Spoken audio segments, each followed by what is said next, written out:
Our kith and kin surround us here, and though relating with people may dominate my mind, relationships to all living forms bring me firmly to my senses.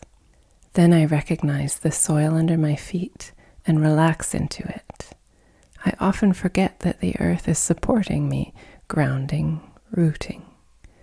Now I lay down as a daily practice to fully abandon my weight to the gravitational pull, so my mind grows very still. I don't have to do this alone. Then I notice the air, its scents, its microbial richness, and that we are in constant exchange, that it makes me, becomes me through my lungs and blood and beating heart, that I'm not singular. Then I pause to feel the sun touching my skin. Kind old friend, have I really noticed you since I was a child? And I loaf a little in it as our animal family loafs around me.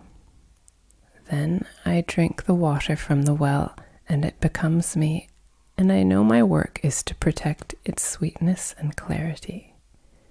I swim in the lake that sustains the island, immersed in the source.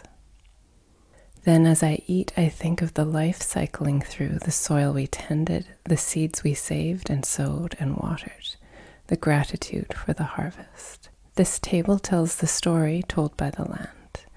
So my body is made again each day in its image. If I sit on a damp log under the old trees while the ducks noodle at the margins, and the goats nudge me for a scratch and grow still and heavy-lidded, blissing on it. An old robin hen sings her quiet greeting, always standing companionably near me like a little shadow. And the hummingbird who lives in the thicket dives and calls, and the blossoms and bees are bursting all around us. Then the fruit grows round and full and calls us to it. Then the leaves blush bright and pattern a carpet at our feet. Then the frost decorates the bare bones of it all. Well, I am home. I become it.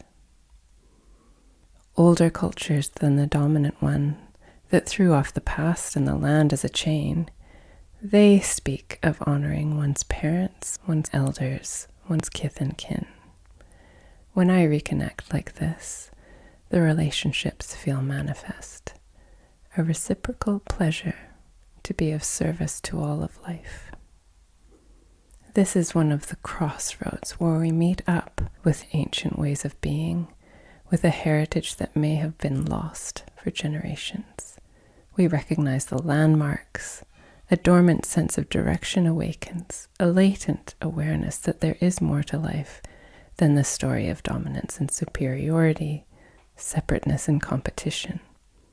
That in an enormous collaboration we are alive at all, and that to regenerate and repair harm, the first work is to even see ourselves as embedded in life, as part of a resoundingly collective whole. This is why a renaissance of connection empowers us simply to slow down and be present.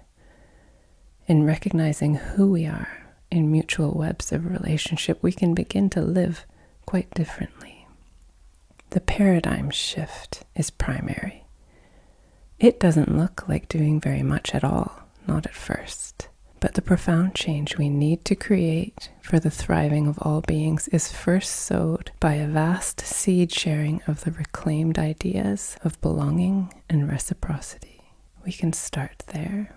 Then we can trust ourselves to navigate by, with the stars, find our ways by, with the old landmarks that still mark the way. And wherever we go next, we can bring the seeds of a heritage to revive anew that of being profoundly interconnected, co-creating possible futures with life itself.